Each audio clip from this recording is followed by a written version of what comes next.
Hello student, good morning. So class 12th electrochemistry and today's topic is Gibbs free energy and Nernst equation. देखिए अभी हम Nernst equation में ही हैं, तो आज का टॉपिक है कि गिब्स फ्री एनर्जी का नर्स्ट इक्वेशन से क्या रिलेशन है और किस तरीके से ये जो गिब्स एनर्जी है और जो चेंज इन गिब्स एनर्जी है उसका ई नॉट EMF ऑफ सेल से क्या रिलेशन है, तो उससे रिलेटेड प्रॉब्लम्स पर करेंगे बात। और यहाँ से डेफिनेटली आपको एक न्यूमेरिकल प्रॉब्लम मिलेगा जो कि आपको बोर्ड एग्जाम में बहुत मे बी 100% आपको इससे हर साल एक क्वेश्चन आता है। So today's topic is very important. और देखिए जैसे हमने यहाँ पर एक सेल, वही अपना इलेक्ट्रोकेमिकल सेल है वो बनाया हुआ है। इधर आपका जिंक का रॉड है जो कि डिप्ड है ZnSO4 में, इधर कॉपर का रॉड है जो कि डिप्ड है CuSO4 में। और यहाँ पर अगर हम क्या करें, इस सेल के सर्किट को ब्रेक कर दें, ठीक है, तो ये क्या बनेगा बच्चों, ऑक्सीडेशन हाफ, क्योंकि लेफ्ट में है, और ये क्या बनेगा, रिडक्शन हाफ। तो ये ऑक्सीडेशन हाफ सेल है और उधर वाला रिडक्शन हाफ सेल है, ठीक है। तो अगर हम जानते हैं कि स्टैंडर्ड अगर कंडीशन हो, अगर हमारे पास क्या हो, स्टैंडर्ड कंडीशन कौन कौन सी, 1 मोलर हो और 1 atm का प्रेशर हो और टेम्परेचर हो अब अपने पास 25 डिग्री सेल्सियस। तो जो इस सेल का, अगर हम ओवरऑल सेल की बात ये करें तो इसका जो EMF होगा दैट इज़ ई सेल, और या फिर इलेक्ट्रोड की बात ये करें तो ई नॉट ऑफ इलेक्ट्रोड। तो ये जो क्वांटिटी है, जो ई नॉट सेल होता है दैट इज स्टैंडर्ड EMF या स्टैंडर्ड इलेक्ट्रोड, मतलब पोटेंशियल भी इसको मतलब बोल सकते हैं। इट इज़, हमने बात की थी, अ फिक्स क्वांटिटी। ये क्या है, फिक्स है, या बोल सकते हैं कि ये क्या है, कांस्टेंट है, ठीक है। मीन्स हमने क्या किया, क्योंकि सारी कंडीशंस क्या है, मतलब कॉमन है। सपोज यहाँ पर जिंक का हाफ इलेक्ट्रोड था, अगर जिंक रख लीजिए, कॉपर रख लीजिए, सभी के लिए क्या है, 1 मोलर की कंसंट्रेशन है, 1 atm का प्रेशर है, 25 डिग्री का मतलब टेम्परेचर है। तो इस कंडीशन पर ये ई नॉट सेल फिक्स्ड होता है, ठीक है। तो अब हम ये बात आती है कि how we can calculate the EMF। तो उसके लिए हमारे पास एक फॉर्मूला भी है, क्या होता है, that is E naught cell is equal to E naught of cathode minus E naught of anode, ठीक है। और हम लोग जानते हैं कि हम लोग सिर्फ और सिर्फ किसको करते हैं consider, that is reduction potential. किसको बात करते हैं, रिडक्शन पोटेंशियल को लेके चलते हैं। अगर ऑक्सीडेशन पोटेंशियल दिया है तो we will convert it into the reduction ये पोटेंशियल। तो उस केस में हमारे पास सबसे बड़ी चीज़ है कि जब ये सर्किट हमने आधा किया था तो इसका ऑक्सीडेशन पोटेंशियल होगा, इसका रिडक्शन ये पोटेंशियल होगा। सर्किट ऑन हो गया तो पूरे सेल का सेल पोटेंशियल होगा ई नॉट सेल। और हम जानते हैं कि ई नॉट सेल जो है it is a fix quantity, ये चेंज नहीं होने वाला है, ठीक है। लेकिन चेंज कब हो सकता है, जब ये कंडीशन हमारी चेंज होगी, 1 मोलर से 2 मोलर 3 मोलर, कुछ और होगा, ATM, कुछ भी ये क्वांटिटीज़ अगर चेंज होंगी तो हमारे सेल का EMF चेंज हो सकता है। तो उस केस में वो अलग केस है। अब हम बात करते हैं कि अगर ये जो सेल हमारे पास है, अब ध्यान से ये देखिए कि इस केस में क्या होगा कि यहाँ पर एक बहुत इंपॉर्टेंट टर्म आता है that is of electrical work. क्या आता है, इलेक्ट्रिकल वर्क। इसको ध्यान से ये देखेंगे, मैं लिख रहा हूँ, यहीं से हमारा टॉपिक स्टार्ट होता है, ये बेसिकली इलेक्ट्रिकल वर्क, ठीक है। अब देखिए इलेक्ट्रिकल वर्क क्या है, that is the charge, that is the charge की बात कर रहा हूँ, charge into EMF, charge into EMF। ध्यान से देखिएगा, electrical work is equal to charge into EMF। अब जो EMF है ना, that is the charge, energy per unit charge, energy per unit charge. अब आपको ये पता है, देखिए जिंक जो है यहाँ पर Zn से +2 जा रहा है, मीन्स 2 इलेक्ट्रॉन दे रहा है, और एक कॉपर 2 इलेक्ट्रॉन ले रहा है जिंक से, मीन जिंक ने अपने 2 इलेक्ट्रॉन इसको दे दिए, इसने 2 इलेक्ट्रॉन लेके इसमें कन्वर्ट हो गया। और आप ध्यान से ये देखेंगे कि जिंक 2 इलेक्ट्रॉन दे रहा है, मीन्स 2 इलेक्ट्रॉन, बेसिकली जब हम केमिस्ट्री में ये बात करते हैं कि इलेक्ट्रॉन इतने इलेक्ट्रॉन दे रहा है तो हम लोग मोल्स में बात करते हैं, ठीक है। इसने 2 मोल ऑफ इलेक्ट्रॉन दिए, इसने 2 मोल ऑफ इलेक्ट्रॉन ले लिए, ठीक है। तो यहाँ पर 1 2 3 4 कुछ नहीं, quantity is just considered into the moles, कि हम लोगों ने मोल्स में करेंगे बात। तो अब आप देखिए कि चार्ज जो है, अब चार्ज की कैसे बात करें, EMF तो हमने क्या बोल दिया, that is the energy per unit charge. Means यहाँ से इलेक्ट्रॉन गया तो कितना चार्ज गया, कूलम्स में। बात किस में करेंगे, कूलम्स में, ठीक है ना, एम्पियर में वैसे बात नहीं करेंगे, इतना एम्पियर, ये तो ये करंट। अब हम लोग किसकी बात कर रहे हैं, इलेक्ट्रिकल वर्क की बात कर रहे हैं। So that will be equal to charge into EMF। EMF is basically, लिख देता हूँ, देखिए EMF is what, that is energy, energy per unit charge, per unit charge की एनर्जी कितनी होगी, 1 कूलम गया, 2 कूलम गया, 3 कूलम गया, 4 कूलम गया। तो बेसिकली इसको मैं क्या बोल सकता हूँ, इसको बोल सकता हूँ ई सेल, इसको बोल सकता हूँ E cell, EMF of cell.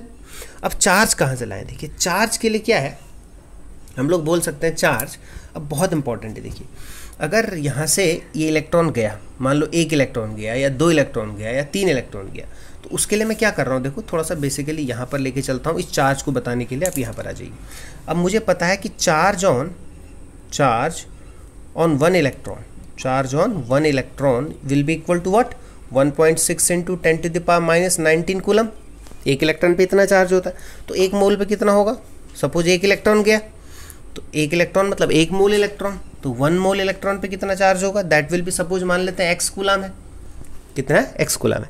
तो 1 मोल का मीनिंग कितना होता है, दैट इज 6.022 इंटू 10⁻23 इलेक्ट्रॉन्स पे कितना चार्ज होगा, लेट इट बी x। तो निकाल लेते हैं यहाँ से x कूलम कितना होगा भाई, 1 इलेक्ट्रॉन पे इतना कूलम है, तो इस पे क्या हो जाएगा, x के पे कितना हो जाएगा 6.022 इंटू 10⁻23 मल्टीप्लाई 1.6 इंटू 10⁻⁻19 कूलम।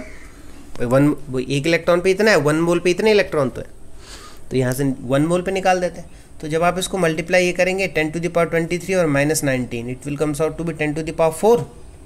ये वाली वैल्यू आप सॉल्व ये कर लेंगे, 6.02 into 1.6, it will comes out to be approx 9 point something. Okay, रफली आई एम राइटिंग 9.648 समथिंग, 9, चलो कुछ भी मान लीजिए, लगभग इतना आता है 9.6।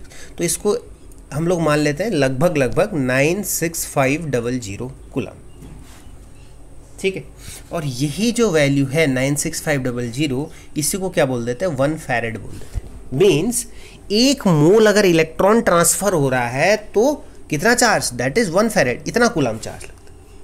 तो जब 1 मोल पे 1F लग रहा है तो 2 मोल पे कितना लगेगा, 2 मोल पे कितना लगेगा, 2F लगेगा। 3 मोल पे कितना लगेगा, दैट विल बी 3F लगेगा।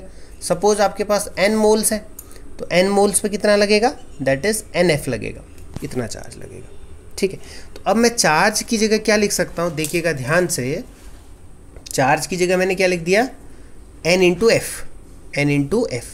अब इस प्रोसेस में देख लीजिएगा, सपोज यहाँ से 1 इलेक्ट्रॉन गया और 2 इलेक्ट्रॉन, जितना भी गया उसके हिसाब से n रख लेंगे अपन, n into F into E cell. तो इलेक्ट्रिकल वर्क, अब देखिए ध्यान से, यहाँ से हमारे पास इलेक्ट्रिकल वर्क कितना आया, मैं लिख सकता हूँ इलेक्ट्रिकल वर्क, ठीक है, नोट कर लें इसको, is equal to NF E cell. अगर यही चीज़ स्टैंडर्ड ये कंडीशन पे हो जाए, मीन्स वही 1 molar 1 ATM 25 degree Celsius, standard अगर ये कंडीशन पे ये चीज़ होगी, तो electrical work at standard condition कितना हो जाएगा, N into F into E naught cell. क्या हो जाएगा, E naught cell. This is at standard condition, standard condition पे ये हो जाएगा।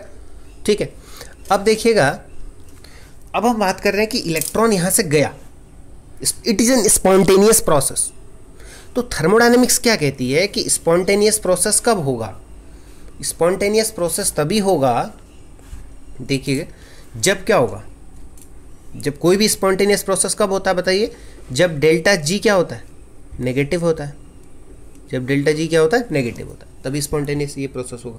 So what is delta G, delta G basically is just change in Gibbs free energy, which is nothing, it is basically a work done, तो thermodynamics कहता है कि delta G change in Gibbs free energy कब होगा, negative होगा, तो तभी क्या होगा, a process is spontaneous, means energy system का थोड़ा कम होगा। Means delta G is negative का मतलब the process is spontaneous, and delta G change is also a work done. तो according to thermodynamics this is the work done when delta G is negative, according to the electricity this is the work done। भाई 1 मोल electron यहाँ से transfer हुआ तो उसमें इतना work done हुआ, NF cell. तो अगर हम दोनों वर्क को सिमिलर करें तो हमारे पास क्या आ जाएगा, हमारे पास आ जाएगा delta G is equal to minus NF cell. बोलो आ जाएगा, बस यही आज का अपना काम है। The change in Gibbs free energy is equal to negative of N into F into E cell, EMF of cell, Faraday constant, number of electrons, which is equal to delta G. So negative sign indicates that the process is spontaneous. Electron निकल के चले गए। ठीक है, अब हालांकि equilibrium की condition अलग है, ईएमएफ सेल जीरो, वो आप सब लोग ये मतलब पढ़ चुके हैं। और थर्मोडायनेमिकली एस्पेक्ट में अगर आप बात करेंगे कि कैसे ये चीज़ होगी, तो उस पर आगे फिर बात ये करेंगे कि एक्चुअल में जो नेगेटिव वर्क डन आया वो क्यों आया, उसका फिर एक थर्मोडायनेमिकल एस्पेक्ट अलग है। But for your calculation, for your questions, for your concept, it is enough delta G is equal to minus N F E cell. यही चीज़ अगर कहाँ हो जाए, स्टैंडर्ड ये कंडीशन पे हो जाए, तो delta G is equal to minus N F E naught cell, ये निकल के आ जाएगा, स्टैंडर्ड ईएमएफ हो जाएगा। ठीक है, ई नॉट सेल तो निकाल लेते हैं आप, E naught cathode minus E naught anode. F आपको पता है 965, ये मतलब 00, एन आपको ये पता है, तो डेल्टा जी ये वाला फॉर्मूला भी लगा सकते हैं। अब यहाँ पर क्या होता है, एक बड़ी इंपॉर्टेंट चीज़ क्या है, देखिएगा ध्यान से, आगे चलते हैं, बहुत ध्यान से देखेंगे इस चीज़ को, कि हमें थर्मोकेमिस्ट्री में क्लास 11th में मैंने आपको ये पढ़ाया है कि डेल्टा जी, क्या पढ़ा है, delta G is equal to delta G naught plus R T L N Q, ये तो पढ़ा है आपने। ठीक है, और नर्स्ट इक्वेशन को प्रूफ ये करने के लिए भी हमने इसको यूज़ किया था। अब हम सारे फॉर्मूला यूज़ कर लेते हैं। डेल्टा जी को अभी मैंने प्रूफ किया था क्या, minus N F E cell रखा था, is equal to delta G naught को क्या रखूँ, minus N F E naught cell रख देता हूँ, plus R T L N Q, ऐसे रख दिया। अब हम क्या करते हैं, यहाँ से minus N F E cell ऐसी रहने दो, इज इक्वल टू माइनस ले लें बाहर, माइनस बाहर लिया, अंदर ये क्या बचा, N F E naught cell, ये प्लस था, माइनस बाहर लिया, तो माइनस क्या हो गया, R T L N Q हो गया, माइनस से माइनस गया, तो क्या बचा, N F E cell is equal to क्या बचा, N F E naught cell minus R T L N Q बचा। अब क्या करें, डिवाइड बाय एन एफ से डिवाइड कर दो दोनों तरफ, तो एन एफ से डिवाइड करेंगे तो क्या बचेगा मेरे पास, E cell is equal to what, E naught cell minus R T over N F L N Q. बोलो क्या है, this is again a Nernst equation, this is again a Nernst equation. अगर आप क्या कर सकते हैं आप लोग यहाँ पर, एल एन को चाहो तो लॉग बेस 10 में कन्वर्ट ये करने के लिए क्या करना पड़ता है, 2.303 से multiply, E cell is equal to what, E naught cell minus 2.303 R T over N F, L N की जगह अब क्या हो जाएगा, लॉग बेस 10 क्यू। तो ये अपने पास क्या आ गया, नर्स्ट इक्वेशन आ गया। ठीक है, तो फाइनली हमने जो आज का टॉपिक था, ये तो नर्स्ट इक्वेशन था जो कि हमारा गिब्स फ्री एनर्जी से निकल के आया, but most important thing is this, delta G is equal to minus N F E cell. तो इसको ध्यान से अपने नोट्स में इसको भी ऐड कर लें। इससे रिलेटेड छोटे छोटे एनसीईआरटी में प्रॉब्लम्स हैं, एग्जाम्पलर में भी हैं, आपके रिफ्रेशर में भी हैं, तो ट्राई टू सॉल्व सम जो है न्यूमेरिकल प्रॉब्लम्स। सो फिर मिलते हैं नेक्स्ट वीडियो में, till then make it your notes and send. Thank you and have a nice day.